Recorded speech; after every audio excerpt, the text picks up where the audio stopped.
श्री युगलात्मक हंस भगवान की, श्री राधा श्री सनक आदिक भगवान की, देवर्षि नारद भगवान की, श्री निम्बारकाचार्य जी महाराज की, अष्ट सहचरी वृंद की, श्री रंग देवी सुदेवी जी की, श्री ललिता विशाखा जी की, श्री चंपक लता चित्रा जी की, श्री तुंग विद्या इंदुलेखा जी की, श्री हितु हरि प्रिया जी की, श्रीमद हरिव्यास देव जी महाराज की, श्रीमद स्वभु रामादि द्वादशाचार्य वृंद की, श्री परशुराम देवाचार्य जी महाराज की, समस्त परवर्ती आचार्य वृंद की, नित्य निकुंजवासी श्रीमद जगत गुरु श्री निम्बारकाचार्य पाद पीठाधीश्वर श्री श्री जी महाराज की, वर्तमान पूज्य श्री श्री जी महाराज की, पूज्य बाबा महाराज की, श्री वृंदावन धाम की, श्री राधा राधा नाम की, जय जय श्री राधे।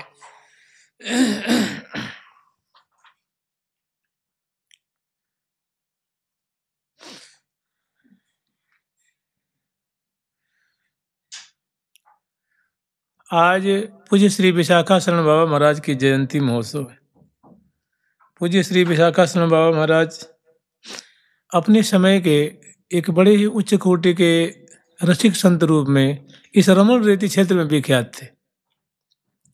इस रमण रेती क्षेत्र में पहले से ही रसिक महानुभावों का निवास रहा है। उनसे कुछ वर्ष पहले, जैसे आज से 70-80 वर्ष पहले, परम पूज्य श्री पंडित प्रवर श्री राम कृष्ण दास बाबा महाराज रहते थे। श्री गौरांग दास बाबा, श्री प्रिया शरण बाबा, श्री कृपा सिंधु दास बाबा, श्री एक जयपुर के राजा थे, क्या नाम, श्री महेंद्र सिंह जैसा कुछ नाम था ऐसे, मतलब, और श्री विष्णु दास बाबा, और उसी समय थे श्री विशाखा शरण बाबा, वो थोड़ी बाद में आए। तो वैसे उनका जन्म हुआ था बुंदेलखंड में, ये जो ओरछा आदि क्षेत्र है उस क्षेत्र के थे, और वे दीक्षित थे श्री हरिराम व्यास जी महाराज जी की जो परंपरा है ना, श्री व्यास वंशी किसी गोस्वामी जी से दीक्षित थे वो। लेकिन जब उनकी किसी परंपरा में किसी गोस्वामी पाद के आश्रित होने के बाद भी उन्होंने वाणी ग्रंथ देखा, श्री हरिराम व्यास जी महाराज जी की वाणी, लेकिन उसमें जो रस का खुला वर्णन किया गया तो उनको जचा नहीं। वो किसी चीज का, जानते हैं, किसी चीज का एक, जैसे आप लोग देखते होंगे, अभी मैं आपको सोना ले आके कागज में बंद करके दूं ना, एक कागज में लपेट के, तो आप कहेंगे नकली सोना है, क्योंकि उसकी मतलब इज्जत नहीं हो रही है ना। भाई मान लो सोना 1 लाख की है, आप एक जैसे दवाई की पुड़िया बनाते हो, उसमें पुड़िया बना के दे रहे हैं, तो उसका कदर नहीं बना। उसके लिए उसका कास्केट भी चाहिए, श्रृंगारदानी होती है ना, कम से कम 2000 की कास्केट हो उसका, उसमें मखमल बिछी हो, एकदम पारदर्शी दिखे तब तो, और नहीं तो। और कहते हैं कि आप लोग जानती हैं, कहते हैं विस्ती सेल्स, जो दिखता है बिकता है, कहते हैं ना, जो दिखेगा वही बिकेगा ना, और दिखता है एकदम गुदरी में, तो फिर क्या कहेंगे उसको। तो मैंने बहुत बढ़िया श्री हरिराम व्यास जी महाराज का जो उनकी जो साखियाँ हैं सैद्धांतिक, उनके जो सिद्धांत के पद हैं, और उसके बाद उसमें अनेकों प्रकार की जो प्रिया प्रीतम की लीला है, ब्रज की लीला है, परकीय भाव की लीला है, स्वकीय भाव की लीला है, और बिल्कुल निवृत्त निकुंज की लीला है, रहस्यात्मक लीलाएं हैं, प्रिया जी की बधाई है, बहुत सारी बातें उसमें वर्णन है। और संपूर्ण हम समझते हैं कि वसंत से लेकर के, बसंत भी है, होरी भी है, डोल भी है, जलकेली भी है, रथारोहण संभवतः नहीं है, रक्षाबंधन उसमें नहीं है, और लाल जी की बधाई, श्री जी की बधाई, रसदान उसमें नहीं है, साझी का प्रकरण है, और कुछ ब्रज की जो भाव हैं वो भी हैं, और निकुंजवर्ती लीला का बड़ा सुंदर से वर्णन किया गया है। लेकिन थोड़ी उसको खुला समझते, खुल्लम खुल्ला ऐसा वर्णन किया गया है, तो इसीलिए उसके समाज गायन नहीं होती, उस वाणी का समाज गायन नहीं होती। और महावाणी जी एक ऐसे ग्रंथ हैं कि सारी बातें कही गई हैं, लेकिन एक बहुत मर्यादित ढंग से, एक रूपक में कही गई है। मैंने एक बहुत बढ़िया से उनको एक मर्यादित ढंग से, और जैसे कहते हैं, जैसे इनका नाम है यथा नाम तथा गुण, महावाणी जी हैं। तो जैसे बसंत का भी प्रकरण है, होली का भी प्रकरण है, तो बड़ा एक, जैसे अभी हम आपसे कहें कि होली का प्रकरण कैसा है, तो रिम झिम प्यारी जो फूली फूल फूल सो रिम झिम डोले, मरकत मन के अहल महल में कोकिल ज्यों कल बोले, लटकी लट अटकी अनसन पर चटकी ली चकी लोले। तो ये आपको लगेगा कि भी इसमें क्या है, लेकिन ऐसा महारस का इसमें वर्णन किया गया है। विपरीत केली का यहाँ वर्णन है, बताओ। प्यारी बिहारी लाल सो रस होरी खेलें, लटकी ली गज चाल सो भूखा बंधन मेले। तो भूखा बंधन जो रसिक जन है उस समझते भूखा बंधन माने क्या होता है, और वैसे लोग यूँ समझेंगे भूखा बंधन का शाब्दिक अर्थ होता है, जैसे मान लो चंदन है, और चंदन की जो पाउडर होती है ना, उसको भूखा बंधन कहते हैं। माने चूर्ण है ना, जिसको हाथ में रख करके, रुमाल हाथ में बांध करके, हाथ में रुमाल बांध करके, इस पे रुमाल रख करके इसमें बांध के तब ये मुट्ठी में फेंकी जाती है। ये सीमेंट होती है ना, चाहे पाउडर कितने एकदम कोमल होते हैं, वो हाथ में उसकी मुट्ठी नहीं बनती है, तो हाथ में रखते वो गिर जाएगा, इसलिए उसको रुमाल के सहारा लेकर के और खेला जाता है, उसको भूखा बंधन कहते हैं, सुगंधित चूर्ण। लेकिन ये तो उसका एक लीलात्मक अर्थ हुआ। और रंग भरे मुख सो अंग भूखा वर्ण कहो है जो, में उसको भूखा वर्ण कहते हैं। तो बताइए कितनी बढ़िया से उसमें इसको पधराया गया है, स्थापित किया गया, रस को कितनी मर्यादित ढंग से वर्णन किया गया है, इसलिए कि जो अधिकारी हैं उसको समझ जाए, और जो अनधिकारी हैं उनको हवा भी न लगे, उनको वो वस्तु हस्तगत न हो। तो ऐसा उस वाणी में नहीं है। तो उसमें कुछ वाणी में दोष नहीं है, रसिकों की मौज है, उनको जो दिखा, जो समझा, उन्होंने जो अनुभव किया, उन्होंने लिखा। तो वे उसमें प्रिया शरण बाबा महाराज जी की बहुत प्रसिद्धि थी। उनकी महिमा सुन करके और पूज्य श्री विशाखा शरण बाबा महाराज उनकी कथा में आने लगे, उनका संग प्राप्त किया, और एक दिन उनकी कथा सुनी, दूसरे दिन सुनी, तीसरे दिन सुनी, और फिर तो एक मानो कथा के व्यसनी हो गए। वो महावाणी जी की चर्चा होती थी इसी वृंदावन में, बिहारी जी के बगीचे में होती थी, और ये हीरालाल की जो बगीचे इसमें हुआ करती थी, रंग महल में हुआ करती थी, निम्बार्क सदन में हुआ करती थी, और कथा होती थी महावाणी जी सेवा सुख, सिद्धांत सुख, सहज सुख, और हित 84, राधा सुधा निधि, 42 लीला, वृंदावन महिमामृतम और सेवक वाणी, ये इसी ग्रंथ पे चर्चा हुआ करते थे। तो उसमें एक तहलका था बाबा का, ऐसे 80 साल पहले। बताते हैं कि उस समय बाबा की कथा सुनने के लिए 700 आदमी आते थे, आगरा से, दिल्ली से, कहाँ से। और वो कथा होती थी बनखंडी के पास, दतिया वाले महाराजा की जो कुंज है, एक यहाँ श्री जी छोटी कुंज है, उसके बगल में एक दतिया वाले महाराज की कुंज थी, राजा थे, उन्होंने बनाया था, उसमें कथा हुआ करती थी। तो उसमें बहुत दूर दूर से लोग बाबा की कथा सुनने के आया करते थे। तो जबकि उसमें कोई मीडिया तो उसमें भी हो गई, लेकिन उसका मीडिया का उतना प्रचार नहीं था, और मोबाइल का तो खैर आप कोई सोच भी नहीं सकता था कि ऐसी उसमें वो क्या जो आजकल जो तंत्र है, मीडिया तंत्र, यूट्यूब शादी है, ऐसी बातें तो कोई सोच भी नहीं सकता था कि ऐसा होगा कि कोई आमने सामने बात करेगा।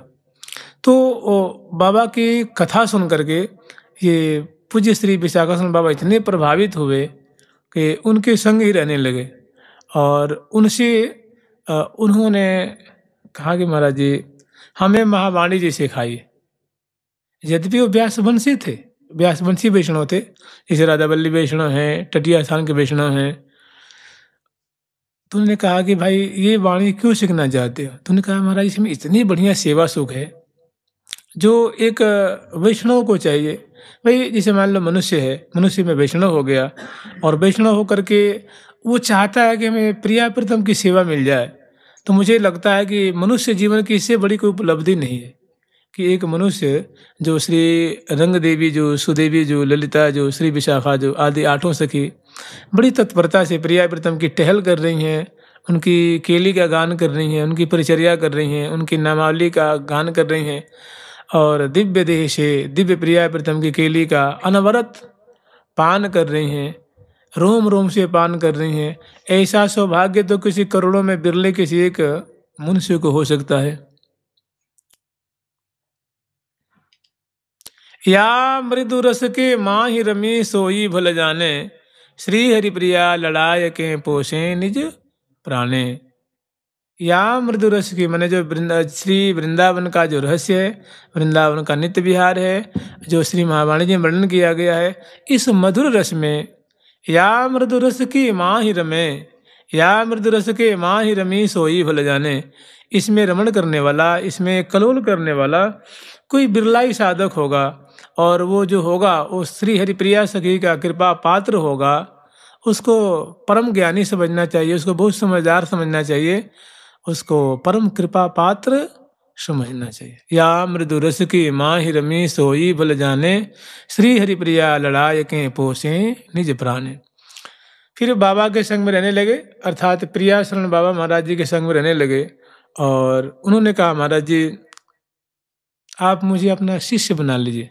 पहले वो गृहस्थी कंटिन्यू ली थी, जो गृहस्थ में वैष्णवजन होते हैं ना। फिर उन्होंने कहा महाराज, क्योंकि घर द्वार छोड़ के आए थे और साधु बनने का उनका मन था।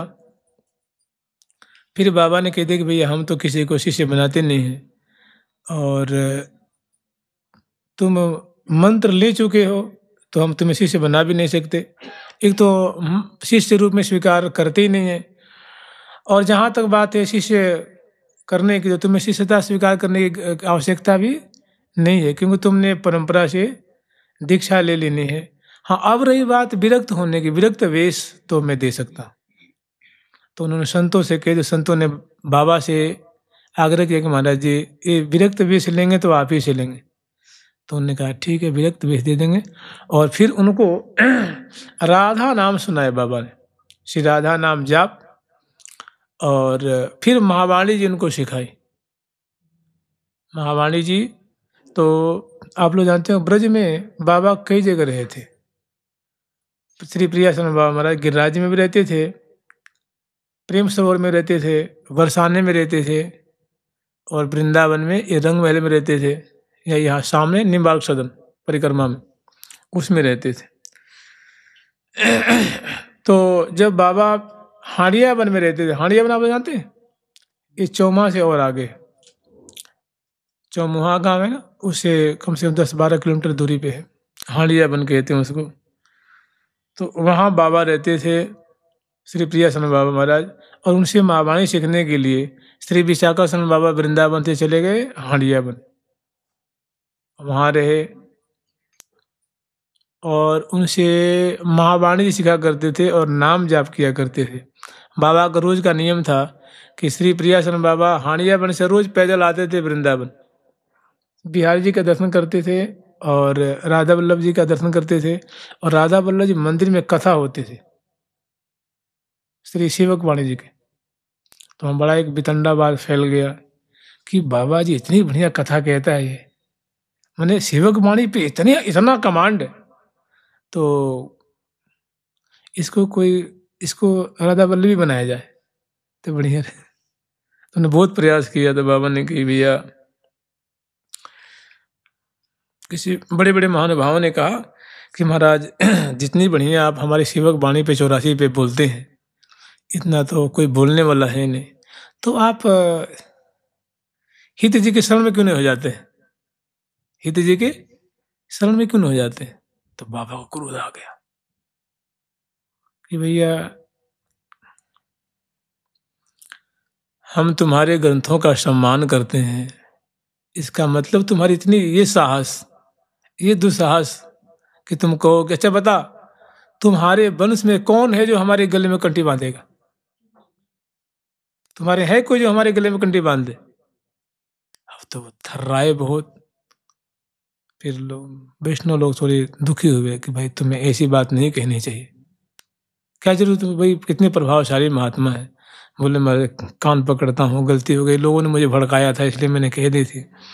फिर बाबा ने कहा कि भैया भैया ठीक नहीं है, थोड़ी मन में खटास आ गई, उन्होंने वहाँ आना जाना। बोले भैया अब हम दर्शन करने आने जाएंगे। तो जब बाबा यहाँ से दर्शन करके और फिर जाते थे वहाँ हाड़ियाबन, मैंने 9:30 दर्शन करके तब पहुँचते, कम से कम 1 बजे तक वहाँ पहुँच जाते। और 1 बजे जेहमी जाते बाबा, तब तक वो उनके खड़ाओं के खट खट आवाज़ सुन करके वो बाबा तुरंत जग जाते, या जगे ही रहते बाबा अब आएंगे अब आएंगे। एक दिन गए तो वो सो रहे थे, नींद लगे भाई। तो बाबा ने बहुत फटकार लगाई, भाई तुम घर द्वार छोड़ के सोने आए हो यहाँ पे? तुम जब सोना था तो घर में रहते ना। और बहुत फटकार लगे, आज के बाद अगर सोया देख लिया तो फिर मेरे से अलग रहना। और खड़ाऊ उठाई कि अब तो धुनाई करेंगे, लेकिन छोड़ दिया। फिर उसके बाद कहते कि डर के मारे फिर मुझे नींद नहीं आई उसके बाद कि बाबा। फिर कहते कि 40 साल में पूरी महावाणी जी बाबा ने उनसे सीखी थी। श्री प्रियाशरण बाबा थे, 40 साल में लगातार महावाणी जी का जो भाव है उन्होंने सुना था। उसके बाद फिर उन्होंने कहा ठीक है अब तुम इस पर चर्चा कर सकते हो। तो श्री विशाखासन बाबा महाराज, अब उनका शरीर तो वृद्ध हो गया था ना, तो वैसे उम्र में श्री प्रियासन बाबा से श्री विशाखासन बाबा बड़े थे, 2 साल या 4 साल बड़े थे। उनका विक्रम संवत 1952 का था और उनका 1900 नहीं विक्रम संवत 1948 का उनका जन्म था। अभी तो 81 चल रहा है ना, 81 चल रहा है। तो उनकी शरण में रह करके और बड़ी कठोरता से और बड़ी तत्परता से पूरी महावाणी जी रोज नियम से पाठ, मानसिक भावना करनी, सेवा सु का पाठ करने, और दोपहर के बाद 1-1:30 बजे के बाद ज़्यादा से ज़्यादा 2:30-3 बजे से लेकर के 5 बजे तक, 5:30 बजे तक साप्ताहिक पाठ। और उसके बाद फिर सत्संग, महावाणी पे सत्संग हुआ करता था। तो जब उन्होंने महावाणी सीख ली और विशेष अनुभव प्राप्त हुआ तो वे फिर महावाणी जी की शिक्षा दिया करते थे। महावाणी जी की उपासना है तो उसमें थे पूज्य महाराज जी, श्री गोविंद शरण भैया जी महाराज, श्री मोहनदास जी, श्री राधा गोविंद दास जी, श्री कृष्णदास जी, श्री ललिता शरण जी महाराज, श्री गोविंद दास जी, ऐसे 7-8 संत थे जो शिक्षा लिया करते थे। और उनकी कथा में श्री अखंडानंद सरस्वती जी महाराज आया करते थे, श्री बैरागी बाबा गुरुदेव जी आगे, ये बड़े बड़े महानुभाव कथा सुनने आया करते थे और बड़े खुश होते थे। इन महात्माओं को, छोटे छोटे महात्मा, कोई 25 साल का, कोई 30 साल का, कोई 20 साल का, कोई 18 साल का, और सभी सामान्य वेशभूषा में, और वहाँ बैठ के महावाणी जी के एक एक भावों को सुना करते थे। तो वे बड़े खुश होते कि हाँ ये महात्मा लोग कुछ करेंगे। भाई जो नए नए कि मैंने कहते बाबा यूँ कहते कि मैं तो देखो भैया मैं तो फौज में भर्ती करता हूँ, हमें जवान छोरा चाहिए, बूढ़े लोगों को लेके क्या करेंगे। अब कोई उस समय कोई आते ना, कोई आते थे, मान लो पेंशनर है, तो पेंशनर हैं चाहे नौकरी चाकरी छोड़ कर बुढ़ापे में बेटा बेटी पोता पोती हो गया तब आते थे। तो कहते हड्डी लेके आए हो, अब क्या करोगे, अब क्या करोगे बताओ, सब तो दे आए संसार में, अब हड्डी लेके चले भजन करने, अब का भजन होगा, अब तो मैं दवाई खाओ और काम करो। तो ऐसे ही भाई वास्तव में कोई भजन करो, चाहे चोरी करो, चाहे नौकरी करो, चाहे बदमाशी करो, चाहे साधुगिरी करो, होना जवानी में है ना, बाद में क्या होता। तो बाबा का दोहा सुनाया करते थे कि तरुण आई नहीं भजन कियो, अवसर कियो न काज, तरुणा पे न भजन कियो, मैंने युवावस्था में तो भजन किया नहीं, और अवसर पे काम नहीं किया। और पाछे तो ऐसो भयो फूटो डफलो बाज, फूटा ढोलक ढप ढप करता है, उसे आवाज नहीं आती है ना। तो ऐसे सुनाया करते थे कि पाछे तो ऐसो भयो फूटो डफलो बाज। फिर उन्होंने जब शिक्षा दी उसके बाद फिर वो जब वृद्ध हो गए महाराज जी, तो अपने सामने महाराज जी को नियुक्त किया कि ये शिक्षा देगा बाबा को। इनका नाम रख दिया सिद्ध जी, क्योंकि बाबा को बहुत अनुभूति हुई थी। बाबा कहते थे महाराज जी आज से 50-60 साल पहले लगभग, ये रंग महल देख रहे हैं आप लोग, एक रंग महल है। बाबा श्री प्रियासन महाराज जी के रहने के लिए एक कोई सेठ जी थे, बड़े भावुक थे, वो बनवाए थे। केली कुंज के बगल में खंडर सा पड़ा हुआ, देखना बहुत बहुत बड़ा आश्रम है, अब तो किसी दूसरे के हाथ में। तो उसमें महाराज जी रहते थे। तो महाराज जी बहुत लग लगा के भजन किए, 14 वर्ष की अवस्था में आ गए थे। फिर बाद में घर वाले पकड़ के लेके चले गए। कौन छोड़ता, एक ही बेटा थे अपने माँ बाप के, तो कोई छोड़ता थोड़ी। फिर गांव के लोग आए, पकड़ करके बांध करके ले गए। फिर भाग आए। मैंने वो संस्कार था, जैसे भी था। फिर उसके बाद कहते थे कि नमस्तस्मयी भगवते कृष्णाया कुंठ मेध से राधाधर सुधा सिंधो नमो नित्य बिहारिणे। मैंने बाबा कहते कि प्रातः काल में जब इसका पाठ करते तो सामने रूप आ जाता बिल्कुल, और करते करते 12 बज जाता है, आगे नहीं बढ़ पाते। राधाधर सुधा सिंधो नमो नित्य बिहारिणे, तो एक 12 से नहीं हो जाता है। बहुत दिन तक रहा। तो उन्होंने कहा, सभी संतों ने कहा कि बाबा आप इसको सिद्ध कहते हो, ये तो भजन ही नहीं करता है। ये तो बाबा कहते कि मैं उस माली है, मालियाँ जो जो माला बनाते हैं, तो एक दो माली थे बगल में, उनके बच्चों के संग बाबा खेला करते थे, गिल्ली डंडा चाहे कबड्डी फबड्डी। तो बोले कि तो कबड्डी खेलता है। बोले क्यों खेलते हो भाई? तो कह रहे कि मन हटाने के लिए खेलता हूँ। प्रिया प्रीतम इतना मतलब वहाँ से एकदम ऐसे छा जाते हैं, हटते नहीं इतना, तो मैं रसोई बना पाता हूँ ना कुछ कर पाता हूँ। तो उन्होंने कहा कि तू सही कह रहा है गलत कह रहा है, कोई ढोंग तो नहीं कर रहा है तो उन्होंने कहा बाबा अगर सामने हाथी है तो हाथी ही कहेंगे ना, उसको सांप थोड़ी ना कहेंगे, क्या कहेंगे उसको। तो मैंने बहुत बढ़िया स्थिति थी, बहुत सारे। तो उनको बाबा नाम होता सिद्ध है, तो सिद्ध जी नाम रखे उनका। तो बाबा ने फिर उनके उनके रहते, आप समझ लो कम से कम आज से 50 साल पहले, लगभग 60-65 से लगा लो कम से कम, बाबा ने शिक्षा दी होगी। माँ बाली की शिक्षा दिया करते थे, सिखाते थे, खुद करती भी थे। तो इनका नियम था कि कम से कम भाई 6-7 घंटा भजन करो, मानसिक सेवा करो, फिर सेवा से पाठ करो, और कम से कम तो इतना नाम जाप करो। उसके बाद साप्ताहिक पाठ करो और वृंदावन वास करो।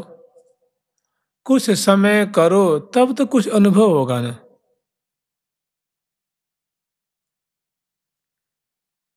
मैंने भजन का अनुभव चाहते हैं, भजन की अनुभूति चाहते हैं, तो 2 दिन 4 दिन में तो कुछ होगा नहीं। और कहते हैं ऊंट के मुख में जीरा, चाहते हैं अनुभव, और 2 माला करेंगे, 1 माला तो उससे भी कुछ नहीं होगा। उसमें कुछ वर्षों तक, कुछ समय तक अपने को खपा दो, फिर देखो अनुभव कैसे नहीं होता है। तो जब श्री विशाखासन बाबा महाराज थे, उनसे सीखे महावाणी जी का भजन, और महावाणी जी के भजन में ऐसे लगे कि जो उनका पूर्व का जो आवेश था वो हो गया खत्म, और महावाणी जी को उन्होंने अपना इष्ट ग्रंथ मान लिया। और फिर बाद में महाराज महावाणी जी की शिक्षा स्वयं दिया करते थे। महावाणी जी के रोज पाठ, राधा नाम का जाप, अखंड वृंदावन वास, और साप्ताहिक पाठ, और संध्या को जो नए नए साधक उनको अष्टकालीन सेवा की शिक्षा दिया करते थे और उनकी देखभाल भी करते थे। एक बार भजन कर रहे थे इसी निम्बार्क सदन में, सामने निम्बार्क सदन परिक्रमा में। ये बाबा का ही आश्रम था। बाबा ने फिर बाद में अपने किसी को शरणागत को दे दिया। तो एक बात देखिए कैसा आवेश होता है जी, मैंने भजन में कैसी निष्ठा अनन्यता कैसी होती है। बाबा भजन कर रहे थे तो जानते हैं जो वास्तव में जो भगवान के शरणागत होते हैं ना, और वास्तव में जो उनके अनन्य हैं, प्रिया प्रीतम के अनन्य हैं, वो बड़े निश्चिंत रहते हैं। अनन्याश्चिन्तयन्तो माम ये जनः पर्युपासते तेषां नित्याभियुक्तानां योगक्षेमं वहाम्यहम्, योगक्षेमं वहाम्यहम्। तो उनको वृद्धावस्था थी, तो अक्सर ऐसा होता है कि घुटने में दर्द होता है, कमर में दर्द होता है, आंखों की ज्योति चली जाती है, अंग अंग जो है वो जर्जर हो जाते हैं। तो बाबा को घुटना में बहुत दर्द हुआ करता था। तो कोई साधु पीठ की सेवा करते थे, कोई चरण सेवा करते थे, कोई नहवाते थे, कोई घुटने की मालिश किया करते थे। और उनसे पुरानी पुरानी बातें गुरु जी की सेवा करते सुनते हैं ना, जैसे दादी की सेवा करते हैं तो दादी कथा सुनाई करती थी और नानी कथा सुनाया करती थी, बाबा कथा सुनाया करते थे। तो वैसे संत महात्मा बात बात में बड़ी रहस्यमय बातें थे। अरे आज से इतने साल पहले ऐसी घटना घटी थी, ऐसे ऐसे महात्मा थे, ऐसी ऐसी बातें हुई, ऐसी पुरानी पुरानी बातें सुनाया करते थे। तो महाराज जी ये घुटना की सेवा उस समय इतना भब्बर नहीं था ना, इतनी भीड़ भड़का थी नहीं। तो उस समय प्रायः महाराज जी सुनाते थे कि ऐसी स्थिति थी कि आप लोग कल्पना भी नहीं कर पाएंगे। ऐसा 2 अचला मिलता था मार्किन का साल भर में, और एक दिया सलाई माचिस, एक मैच बॉक्स मिलता था, और एक तो उसी को साल भर पहनना होता था कि मैंने फटेगा तो क्या पहनेंगे। तो दिन भर कॉपिन पे रहते थे क्योंकि उतनी जनता आती नहीं थी ना, और भिक्षा के जाते तो बस पहन लेते, गांती बांध लेते और भिक्षा लेके खोल के वहाँ टांग दी, कॉपिन पे रह रहे हैं। और रहते विरक्त महात्मा रहते थे, तो कैसे मतलब कैसे काम चलाते थे। भिक्षा लाने जाते थे, कभी मिलती कभी नहीं मिलती थी। और खासकर जब बरसात होती ना, तो बरसात में तो प्रश्न ही नहीं उठता है भाई। रास्ते रास्ते में कैसी गिट्टी की रोड थोड़ी बनी, सोलिंग थोड़ी बनी थी कोई कि ये डाबर की रोड है, सब ऊबड़ खाबड़ जमीनें, मेड़ है तो कच्ची हैं, वहाँ में पानी से भर जाती थी और प्रकोप भर जाता। ब्रजवासी भी उनकी भी कहाँ पक्के घर हुआ करते थे, जैसे अपना गुजारा ही किया करते थे। तो मैंने संतों ने बड़े कष्ट सह करके भजन किया, और भजन में कोई कोताही नहीं। तो एक बार की बात है, महाराज जी उनके घुटने की सेवा किया करते थे। तो जब वो सेवा करते तो वस्त्र उतार देते थे, केवल कॉफिन पे रहते थे। तो जैसे मान लो आज है 3 तारीख, तो 2 तारीख उन्हें सेवा करके संध्या को रात्रि में सेवा करके गए थे, तो कोई शरीर में कोई दाग वाग नहीं था। फिर जब 3 तारीख को आए, मतलब आज आए, कल सेवा करके गए थे और आज सेवा करने आए, तो उनको यहाँ जंघे में यहाँ दाग दिखा, थोड़ी मतलब जख्म सा दिखा। तो उन्हें पूछे बाबा ये जख्म कहाँ से, ये कल तो था नहीं। तो यार कहीं से हो गया होगा भाई। बोले नहीं नहीं बाबा, ये कैसे कहीं से कोई से मतलब खरोच लगी थी क्या, कहीं से चोट तो नहीं लगी आपको। बोले ना भाई, क्या है ना कि मैं भजन कर रहा था सवेरे ब्राह्म मुहूर्त में उठ करके, एक लंबे नारायण आए, मैंने नाग देवता आए, और नाग देवता मेरी जंघी पे चढ़ गए और दर्शन करके और आगे चले गए। तो मैंने सोचा कि भाई अब तो उठना, अब भजन भजन में उठूंगा, जो होगा सब, जो होना होगा सब हो जाएगा। फिर मैंने क्या किया, उसको राधा इसे उंगलियों से मैंने राधा करके घेर दिया वहाँ। तो मैंने जैसे तिल नहीं होता, काला काला तिल, तो 2 तिल बन गया था वहाँ, जख्म था, और 2 मैंने 20 वहीं के वहीं रुक गया। हाँ। तो देखिए कहने मतलब क्या क्या विश्वास है। राम नाम मनि विषय ब्याल के मेठत कठिन कुमंक भाल के।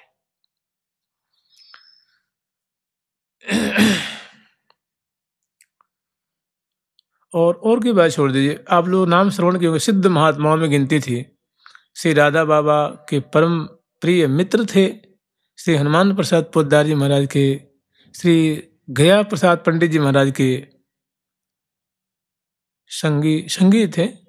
श्री वेणी विनोद कुंज वाले, वेणु विनोद कुंज वाले महाराज जी, श्री श्री बालकृष्ण दास जी महाराज, वे श्री पूज्य विशाखासन बाबा जी के बारे में कहा करते थे कि श्री विशाखासन बाबा एक बड़े ही अंतर्मुखी महात्मा है, भजनिक महात्मा है, और इनको भजन का अनुभव प्राप्त है। श्री विशाखासन बाबा क्योंकि वो सिद्ध महात्मा थे, प्रिया प्रीतम का उन्होंने दर्शन किया था, प्रिया प्रीतम उनको उनको भेंट लिया था, दर्शन किया था, उनकी कृपा प्राप्त की थी, तो उनकी बड़ी प्रशंसा करते थे। श्री वेणु विनोद कुंज वाले श्री श्री बालकृष्ण दास जी महाराज श्री विशाखासन बाबा महाराज की भूरी भूरी प्रशंसा करते थे। समय आया तो यही श्री निम्बार्क सदन में बाबा ने प्रिया प्रीतम को स्मरण करते हुए अपनी दैहिक लीला को है शांत की, और नित्य सेवा में प्रिया प्रीतम के उपस्थित हो गए। अब उस समय तो मैं था, लेकिन मुझे लगता है 1988 संभवतः होनी चाहिए, अभी कोई बहुत पुरानी बात नहीं है, 1988 लगभग होनी चाहिए या 87 हो। तो 13 साल इधर और उधर 24 साल, 37 साल लगा लो, मैंने 37 साल पहले थे, और 37 साल से लगभग वो प्रिया प्रीतम की सेवा में है। और महावाणी जी के बड़े उच्च कोटि के रसिक हुए। महावाणी जी को तो जैसे मानो उन्होंने अपने इष्ट ग्रंथ के रूप में स्वीकार किया था, और उनका भी यही व्रत था कि अखंड वृंदावन वास करना, श्री महावाणी जी का पाठ करना, और श्री महावाणी जी की जो अष्टकालीन लीला का जो सेवा सुख जो प्रकरण है उसके अनुसार प्रिया प्रीतम की मानसिक सेवा करना योगपीठ के अनुसार, और जीवा से राधा नाम का जाप करना। और इस व्रत का उन्होंने आद्यावधि आजीवन निर्वाह किया, और अंत में प्रिया प्रीतम की दिव्य सेवा में चले गए। जुगल सरकार की, लाडली लाल की जय जय श्री राधे। उनका एक और नियम था, एक और सुन लीजिए। एक और नियम ये था कि जब शिक्षा दिया करते थे तो 10 साधक को रखते थे, वो जवान साधक, उनकी रखने से पहले उनकी परीक्षा लेते और उनको सिद्धांत समझा करके, और तब उनका नियम था कि 1 लाख नाम जाप करोगे, हाँ, महावाणी जी का पाठ 6 से 8 घंटा बीच में भावना, फिर सेवा सुख, मतलब सेवा सुख के पाठ, फिर साप्ताहिक पाठ, और उसके बाद सत्संग और विरक्त। तो ऐसे 10 साधक मिले और 10 के लिए उन्हें कुटिया बनवाई, क्योंकि उसमें भोजन पानी की बहुत हुआ करती थी। तो एक किसी भक्त से उन्हें कही कि भाई वृंदावन में सब कुछ व्यवस्था तो है, लेकिन रहने की व्यवस्था नहीं हो पाती, कुटिया नहीं मिल पाती।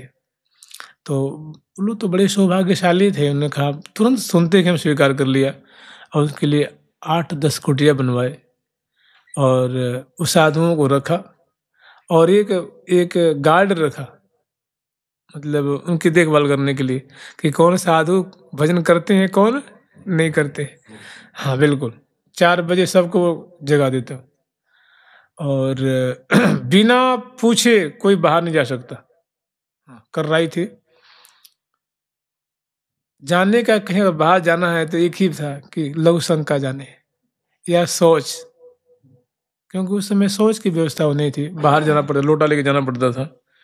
महाराज जी कहा करते थे कि 1975 में जब इसका शिलान्यास हो रहा था कृष्ण बलराम मंदिर का, उससे पहले बाबा महाराज वही शौच करने जाया करते थे, शौच आदि करने वही जंगल, लोग गाय भैंस चराया करते थे, और कीकर बबूर की वो चीज़ें थी बंजर जैसी।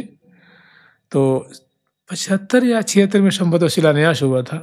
तो उससे मतलब 60 की 65 की 62 की बातें होंगी।